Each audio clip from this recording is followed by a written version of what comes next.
దేవతలకు అసురులకు మధ్య జరిగే యుద్ధాలలో అసురులే ఎక్కువగా గెలిచేవారు.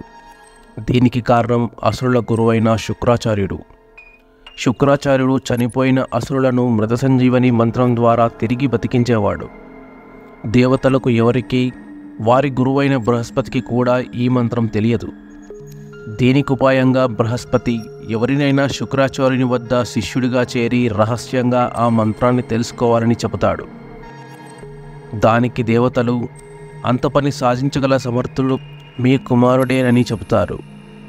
దానికి ఒప్పుకున్న బృహస్పతి తన కుమారుడైన కచుడిని శుక్రాచార్యుడి వద్దకు పంపిస్తాడు. శుక్రాచార్యుడు కచుడిని చూసి చాలా సంతోషించాడు. బృహస్పతి లాంటి పెద్ద గురువు కుమారుడైన నీకు నా దగ్గర నేర్చుకోవడానికి ఏముంది?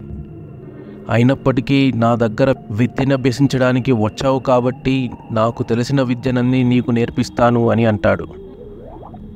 శుక్రాచార్యుడి వద్దకు చేరిన కచుడిని చూసి తన కూతురు అందాల రాశి అయిన దేవయాని ప్రేమలో పడుతుంది.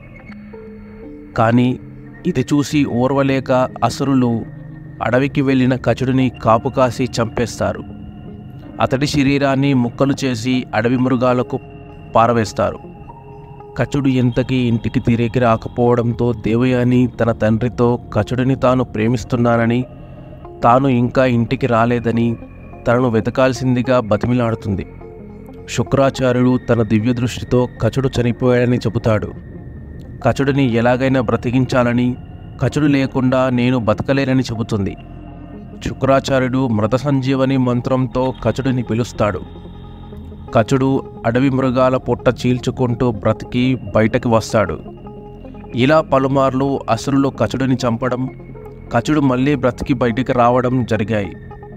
ఇంకా విసిగిపోయిన అసురులు ఈసారి కచుడిని చంపి కాల్చి బూడిద చేసి ఆ బూడిదని శుక్రాచార్యుడు తాగే మదిరలో కలుపుతారు. ఈ విషయం తెలియక శుక్రాచార్యుడు మదిరని తాగేస్తాడు. కచుడు ఎంతకీ తిరిగి రాకపోవడంతో దేవయాని రోదిస్తుంది. ఈసారి కచుడు తన కడుపులోనే ఉన్నాడని తెలుసుకున్న శుక్రాచార్యుడు కచుడికి సంజీవని మంత్రాన్ని ఉపదేశిస్తాడు. నా పొట్ట చీల్చుకొని బయటకు వచ్చాక ఈ మంత్రం చదివి నన్ను బతికించాలని చెబుతాడు. అలా బయటకు వచ్చిన కచుడు తిరిగి శుక్రాచార్యుడిని బతికిస్తాడు. మీ తండ్రి కడుపు నుంచి బయట వచ్చిన నేను నీకు సోదరుడి సమానుని అవుతానని, నిన్ను పెళ్లి చేసుకోవడం తనకు ఇష్టం లేదని దేవయానితో చెబుతాడు.